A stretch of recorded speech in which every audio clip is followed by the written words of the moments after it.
सासू म्हणजे सारख्या सूचना. बरं का, सासू म्हणजे सारख्या सूचना, सून म्हणजे सूचना नको ना. जरी नावात असे विरोधाभास तरी नातं यांचं आहे एकदम खासम खास.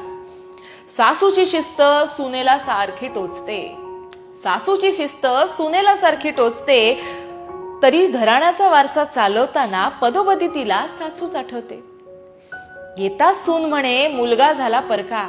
बरं का, येता सून म्हणे मुलगा झाला परका, परी साधता संवाद सखीशी म्हणे माझी सून लाखात एक. बरं का, प्रतीक्षेनंतरच मुलांबा लागतो चविष्ट. खर तर प्रतीक्षेनंतरच मुरांबा लागतो चविष्ट. अखेर तू तू मी मी विसरत नात्यात मैत्री होते घनिष्ठ. सूचनांच्या खेळाचा येताच यांना क्षीण, सहजच उलगडत जाई नात्यांचा अर्थ नवीन. सामंजस्याचा सूर म्हणजे सासू आणि सुविचारांची नवज्योत म्हणजे सून.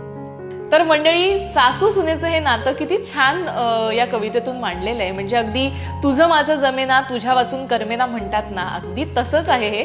आणि ही कविता स्नेहल बाकरे यांनी आपल्यापर्यंत पोहोचवलेली आहे. खूप छान अशी कविता आहे. प्रत्येक सुनेच्या आयुष्यामध्ये सासू बरोबरचे क्षण आणि सासूच्या आयुष्यामध्ये सुनेबरोबरचे असे मजेशीर क्षण येत असतात.